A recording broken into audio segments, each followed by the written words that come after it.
নমস্কার বন্ধু বান্ধবী, সয়াবিন ক্ষেতের মধ্যে আমি মধ্যপ্রদেশের সয়াবিন তুলে ধরছি একটা নতুন ভিডিও আপনাদের উদ্দেশ্যে।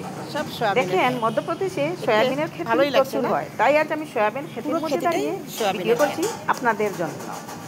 এই দেখেন, এটা হচ্ছে সয়াবিনের ক্ষেতি। সয়াবিনের ক্ষেতিগুলা পেকে গেছে, এখন সয়াবিন তুলে আনার সময়। তাই আমরা যাওয়ার পথে আমাদের ড্রাইভারকে বলে আমরা দাঁড়িয়েছিলাম ওই ক্ষেতির সামনে।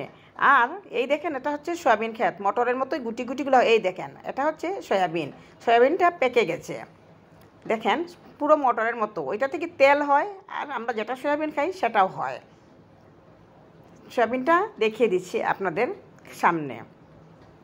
এটা পুরো ক্ষেতটাই হচ্ছে সয়াবিনের ক্ষেত। এটা হচ্ছে সয়াবিন, বারবার দেখাচ্ছি আপনাদের সামনে। আমার দুই বান্ধবী ওই দেখেন, ওরা সয়াবিনের ক্ষেতেতে নেমে পালং পাতা আরও কী যেন ওরা উঠিয়ে আনছে। ওই মানুষটাকে বলেই ওরা নেমেছে ওই ফিল্ডে। মধ্যপ্রদেশে গিয়েও আমরা নিজের ক্ষেতের মতোই খানাটা খাচ্ছি, সেটাও একটা ভালো লাগার দৃশ্য। দেখেন ওরা কি সুন্দরভাবে ওইগুলা কালেকশন করছে। পালং পাতা, লেসেরা, রামাইস, ঝিঙ্গা আর অনেক কিছু ওরা কালেকশন করলো। এখন এসেছি আমরা সবুজের দেশে। যেহেতু ভারতবর্ষ কৃষিপ্রধান দেশ, কৃষি আমাদের প্রথম উৎপাদন, তাই কৃষকরা কি সুন্দরভাবে মাঠে সবুজ করে রেখে দিয়েছে। কৃষিকাজের ফলগুলো যে এত সৌন্দর্য, সেটা ভাষায় প্রকাশ করার মতো না।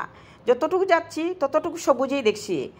যেহেতু আমরা আসাম, বেঙ্গল, বিহার, উত্তরপ্রদেশ ও মধ্যপ্রদেশ এই 5টা রাজ্যের উপর দিয়ে চলছি, আমাদের গাড়ি যেতেই ভালো লাগছে।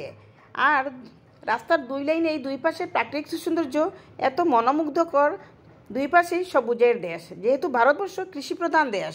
দেখেন, কোথাও গম, কোথাও ধান, কোথাও মকই, কোথায় বিভিন্ন ধরনের শস্য জাতীয় জিনিস কি সুন্দরভাবে কৃষকরা খেতি করে রেখেছে।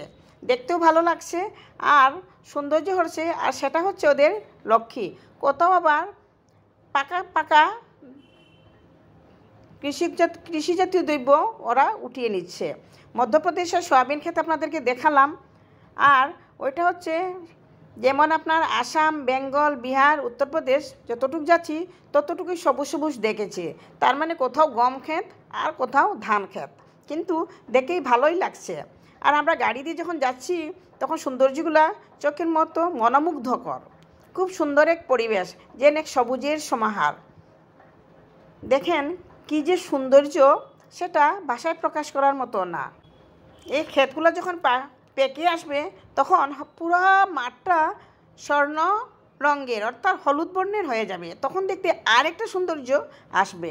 এখন একটা সৌন্দর্য, আর ধান, মকই আর গমগুলো পাকার পর আরেকটা সৌন্দর্য বেরিয়ে আসে। কোথাও কোথাও পাকা আরম্ভ হয়ে গেছে, আর কোথাও কোথাও পুরো সবুজটাই রয়েছে। দেখেন, দেখতে কি অপরূপ মনমোহা দৃশ্য, কত যে সুন্দর, কত যে ভালো লাগছে। সেটা হলো কৃষকের কষ্টের উৎপাদিত শস্য। কৃষকরা যতই কষ্ট করুক না কেন, ওদের কষ্টের ফলেই আজ আমরা ঘরে ঘরে বসে বসে শস্যগুলা খেতে পাই। কোথাও আবার বন্যার জলে প্লাবিত এরিয়া। দেখেন, কোথাও কোথাও বন্যার জলে প্লাবিত হয়েছে, দেখতে সেটাও একটা খারাপ লাগে না, ভালোই লাগছে। এটা হচ্ছে প্লাবিত এরিয়া, জলে প্লাবিত করে রেখেছে। সেটা মনে হচ্ছে আমার বিহারের দৃশ্য। বিহারে অনেক জল হয়েছে এবার। দেখেন, আবার কোথাও কোথাও দেখেন জলের সৌন্দর্যটাও কত ভালো লাগছে।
হচ্ছে পবিত্র গঙ্গা নদীর দৃশ্য। দেখেন গঙ্গা জলে ভরপুর, যেহেতু বর্ষার সময় তাই গঙ্গা পুরা ফুসফুস করে ফুলে উঠেছে গঙ্গা মা। দেখেন সেটা হচ্ছে পুরা গঙ্গার দৃশ্য।